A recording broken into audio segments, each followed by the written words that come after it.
Энтэвгийн мэдээ танд хүрч байна. За нэр бүхий дуучин харт амь хэрэглэж байж болзошгүй үйлдэлээ олон нийтийн сүлжээнд бичлэгээр цацсан.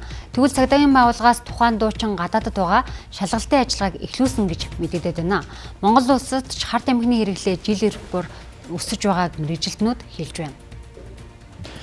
За тухайн иргэнтэй холбоотой асуудлыг бол одоо тухайн бүрэл шалгалтын ажиллагаа явагдсан зөвлөл бий. Тэгэхээр энэ асуудал төр ч гэсэн тэр дундаа захин орчинд гарч байгаа гэмт хэрэг зөрчилтэй холбоотой мэдээлэлд бол цагдаагийн байгууллагаас тогтмолд одоо бүртгэлд авч шалгалтын ажиллагааг явуулдаг ийм тохиолдол байх.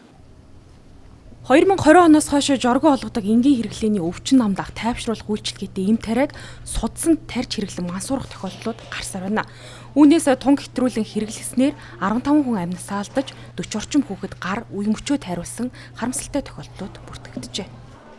Ямар одоо бодисыг судсаар хийснээс болж ямар одоо нөгөө мис заслын хүндрэл гарснаас нь болж одоо судас бүглэрдэг ч юм уу халдвар авдаг ч юм уу одоо тэр тухайн одоо гартаа тариулсан байгаа бол одоо некроз үүсдэг ч юм уу одоо өвчлөлт үүсдэг ч юм уу тэрнээс хамаарат л одоо яг хөл гараа тариулах асуудал бол гарч болно. Тэгвэл бодисын төрөл нь ямар байсан гэх тэрнээс их шалтгаална.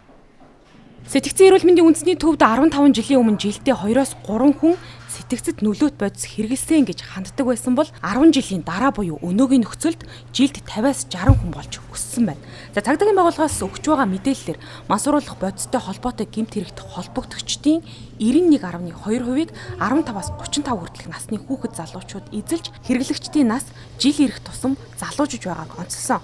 Тухайлбал сүүлийн 5 жилийн хугацаанд энэ төрлийн гэмт хэрэгт 13 настай 2 хүүхэд 16-аас 17 насны 62 нийтдээ 64 хүүхэд холбогдсон шалгагдсан байна. Харин 39 иргэн мансууруулах төрлийн бодис хэрэглэж хуулийн хариуцлага хүлээжээ.